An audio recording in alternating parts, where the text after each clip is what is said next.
In show number one, we talked about the Fed potentially having to break the economy.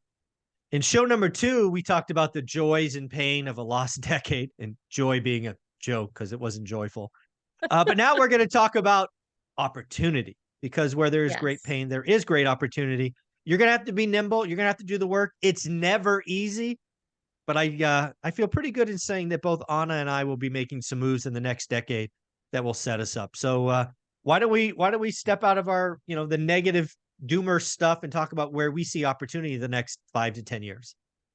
Great. So, the first thing to just open this show up is I do want you to go back and listen to the show we just recorded on the pain and the realities of the challenges, because anytime we're looking for opportunity, Michael, as investors, whether we're investing in real estate or we're investing in something alternative, we really need to start thinking like a financial advisor and say, what are my financial goals? What can I make in the risk-free return? Basically parking my money in a US Treasury. That has been the benchmark, regardless of what you think about the safety of the Treasury and the US's ability to pay back debt. The US Treasury has been the benchmark for a safe return. And so if I can make 4% on my money, putting my money in a 2-year Treasury note, and right now it's actually over 4%. Let's say 4 to 5%, or putting it in a CD at a bank that's backed by FDIC. You should basically say, where is there opportunity that gives me a better potential return for the risk that I have to take to generate that return? And that's how you should evaluate every deal that you do. Is it going to make me more than what I could make by just sitting still and being patient? If it's not, then you probably shouldn't do the deal. Sit still, put your money in something that's a high yield money market today, Michael. Some of them are paying 5.5%. Yeah, So if yeah. I'm going to buy real estate, now I'm not just going to look at cash flow. I'm going to look at my total return. I'm going to look at my cash flow, my mortgage paid down, potential equity appreciation, but I don't want you to bank on that right now because we're at a peak, right? You've also got some tax deductions, and you can increase your returns usually with leverage, but right now we're in a negative leverage situation where every dollar more you put on debt reduces your return versus low interest rates that allow us to increase our return. So I want you to analyze your deals, whether you're using debt or not, and basically say, where is there opportunity to make better than what I could make just parking my money in a money market or CD? So where can I make better than 5.5%? Then how much time and energy and risk do I need to take it? So over the next several years, even though we may have a lost decade where returns are generally harder to create, and it's going to take that finding that needle in a haystack, having our buyback box and really looking at deal after deal after deal, and say, what's a good deal for today? What's a good deal? 2 years from now, Treasury might, let's say it's still at 4. What's a good deal? It's something better than 4, probably not 20. And so you've got to basically look at the Treasury and think like an investor and say, where can I find something that's going to create that kind of return? Give me a risk premium. And I'm going to give you a number that I think is really good to think about when you look at opportunity. And that is, what do the institutional, big boys and girls do? They look at a typical risk premium. And typically your risk premium for like a class A brand new house, that like a house you want to buy as a rental, or a class A apartment building, is going to be about 230 basis points above the Treasury. So if a Treasury is at 4.2, I want 6.5 to buy and park my money in a new build, whether it's an apartment, whether it's a single family house. And if I'm not making 6.5% returns when you combine, equity pay down and cash flow together, it's not a good deal at that point.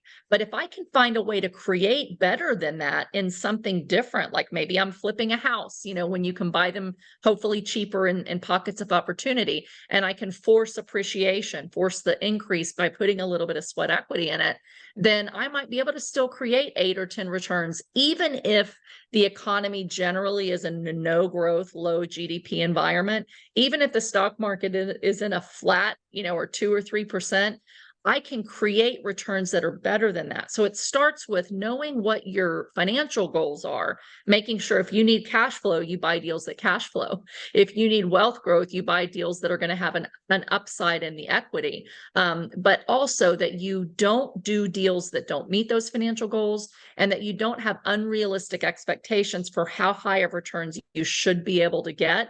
Compare it always to wherever the treasury is at that point in time, and that'll give you an understanding of what a real opportunity looks like and what real returns you need to generate while you go after and look for those pockets of opportunity to generate those returns. So for me today, let's just start with today. Where's our opportunity?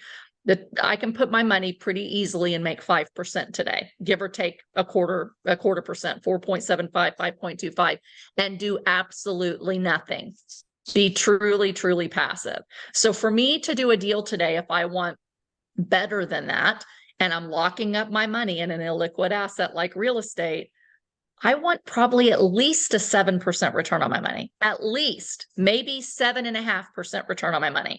So then we have to go, where can we go today where we can find something that gives me a 7.5 to 8% return on my money? And that seems really low for us that are used to doing, 12, 20 and infinite return type of deals, but it starts there. So now, Michael, where do you think you can go today to get 7.5, 8% returns on your money? How do you create that?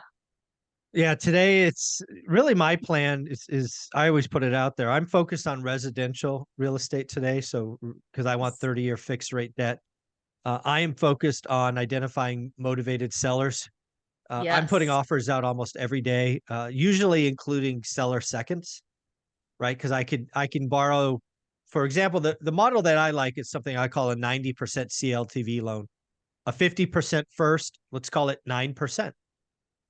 40% second, let's call it 2%, right? That gives me a blended rate of 5.8, something like that. Easier to cash flow at that point. And then Yes. I only have to bring 10% down. So I'm focused Yes. on residential probably through 2024. The other thing I'm looking at doing is building ADUs, right? I happen to live in Yes. California. We have approved plans. It looks like building a 650 square foot, 2-bedroom, 1-bath, tiny home, double-digit returns on lots that have alley access and side streets and corner lots. They have to make it right, Wow. but there's a lot of opportunity there. So that's Yeah. where I'm focused, probably through 2024, maybe into a little bit of 2025. But I got to tell you, after that, I'm going to be probably 1031ing out of residential into commercial because I've done it before. Right? People Yeah. think all real estate is the same. My experience in my market has residential on one curve and multifamily on an entirely different curve. So right as Yeah. residential is peaking, I'll 1031 just like I did in '06 and move my money into commercial, which I expect to be distressed because But there's a when you lot of say commercial, let's get nuanced here. Do you sure. mean larger residential like apartments, or are you thinking Yes. about going into office industrial? No, I'm Okay. a landlord. So I'm going to be looking for 5 to 40 units. So it's the commercial financing I'm Yes. referring to. But Absolutely. yeah, I'm going to 1031 out of a high priced asset, maybe that has ADUs on it for extra income. Maybe it's sold to FHA, live in one, rent out the other, help with the payment. Who knows? But I expect my single family homes to be worth more in 2.5 years than today, given no supply and given what I own. And I'll 1031, into multifamily, which it has to be painful. I saw people buy stupid properties at stupid prices. That debt's going to come due and they're not going to be able to refi. There's no chance they're going to be able to Yeah. refi. And I'll just be standing there going, well, here we go again. That's what I'm doing. Yes. Absolutely. And, to the point of being, this being a positive, where is their opportunities? One man's pain is the other's opportunity. And that isn't to sound flippant or heartless. We always want to do good by people when we're doing deals. But the reality is people are either going to have to go bankrupt or foreclose, or they're going to have to take a haircut on the value of their property. It's just, and the values of the property in the commercial side are being forced down, whether they like it or not. And so I've got to look at pockets of motivation. Who can I help out of a really painful situation and also make a really good investment for myself. So it's all about doing a win-win deal that's good for everybody involved. But where there's the maximum point of pain, that's really the maximum point of opportunity for us in the economy. And so while we talk about what are all the negative things that can happen, what do we need to position ourselves for in our current portfolio? That's why we need to know the bad, right? It also tells us where are the sellers going to be motivated, where there really is opportunity, because the biggest point of pain is where we really make the most money, because it's our opportunity compared to, the last couple of years having to overpay for properties and financial engineer them with low debt to make your profits. Now you get to buy properties sometimes well below what their replacement cost value is, because there is so much pain. And the commercial side has pain, where we're seeing deals already come to us for below replacement cost. And the question is, can we get the debt? Can we pay the returns we want to yet or not? Do we need to wait a little bit? So I, like you, think over the next couple of years, we're going to have a lot more opportunity on the commercial side to get things a lot less expensive than what we have. I also think that, there's other opportunities as well, not just commercial real estate, but we talked a little bit about last week, the short-term rental market. So, there are areas of the country, and this is really important, that have had historical, long-term, top-of-mind vacation destination locations. And so, places that while travel may slow for a while and your cash may not be great, for a while, if you can come in and you can work out some seller financing with some distressed short-term rental owners that are in areas that are not significantly oversupplied, and areas that are going to have historic long-term continued vacation there. Destin, the Smoky Mountains, for example, those are highly traveled areas, parts of Arizona like Sedona, etc., where people think, I want to go on a vacation. Where do they think they want to go? So those type of opportunities are really there. And I'm seeing a lot of motivation already there. So part of the opportunity is to be able to say, I understand that everybody else is afraid to go buy this asset in this location today. Why are they afraid? And can I mitigate the risks they're afraid of? And if I can, what kind of return do I demand in order to go into the risk while everybody else is fleeing from it? Because again, the pockets of pain are our pockets of opportunity, but we don't want to take on someone else's headache. We need to get it for a really, really good price. We need to lock in really low rate debt somehow, like loan assumptions or, seller financing, and then have the reserves to be able to weather a couple years of pain to where we're rewarded on the other side of that. Yeah. Again, I see a lot of opportunity. The last thing to kind of point out on all this is really two things.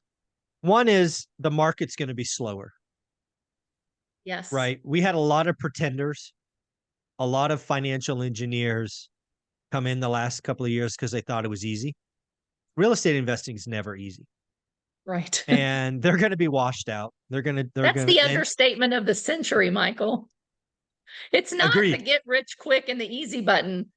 We did it through hard and time. In time, yeah.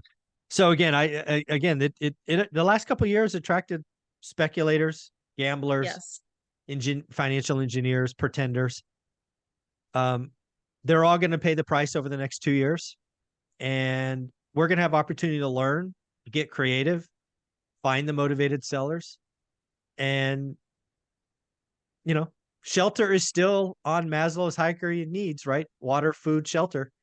absolutely. So I feel good where we're at. And then lastly, inflation's a feature, not a bug. So sure, yes, I feel pretty good. It's going to take work, and it always takes work. for sure. So I'm excited for the next decade because we've set ourselves up to really make some nice moves, I think. Yeah. So to your point about, many people leaving the market, that leaves less competition that are competing to buy those assets that you want. And so Less you dumb might money. be Call it what it is. Less dumb money. Who overpaid. dumb money. Yeah, you overpaid. Here's the reality. All of real estate, unless you pay cash, requires some financial engineering. So I won't be quite as hard on financial engineers. I like being able to be a financial transaction engineer, right? It just means you're finding the right properties and the right debt combination that allows you to profit. But you better have backstops and plan B and plan C for if your plan A doesn't go well, right? And nobody anticipated, let's be real, nobody anticipated. I might have thought we could be in for some hyperinflation, but I never thought it would be quite this fast and rates would go quite this high. So I make different decisions today than I would have 2 years ago based on what I know today too. But the point being that many, many people will be wiped out and they won't ever do real estate again. They'll be too afraid, or they don't have their own money. They've used other people's money. And so therefore, they don't know how to go out and get private money or do things like you talked about, engineering a deal where it's, 50, 40, 10. That can get you a lower blended cost of capital. But the reality, the good news is that when there's less people competing for the same houses and there's motivation, I can get properties for a lot less because there is less competition. And so, this is really true where only the strong survive. You've got to have grit and determination, and you've got to have a healthy dose of fear, but you've got to be able to figure out, how can I? And so the biggest opportunity comes with saying, there is a fire, everybody sees it. How can I get through it to get the gold that's on the other side of the fire? And is that a wise thing to do? And how much money do I need to do it? But investing in a recession is not for the faint of heart, but it is where the biggest wealth is made, at the bottom, and the deals that we do at the bottom. And so the next couple of years are going to give us more opportunity than what we've seen. We just need to be really patient and make sure that we're calculating all of the risks, the things that are outside of our control, the things we talked about in the first and second video, rising costs, for example. Don't do your numbers and assume that insurance and taxes are never going to go up anymore, or that rents are always going to go up 5 or 6% per year. They may stay flat. And so do your deals with kind of a little bit worst case numbers for the couple of years, and then better as we come through a recovery, and use our knowledge of cycles that, Michael, you and I've been talking about, 18 months for recession, 2 to 3 years for recovery before we start to really see that rent growth and appreciation start to come back up. And just keep doing deals and say, how can I?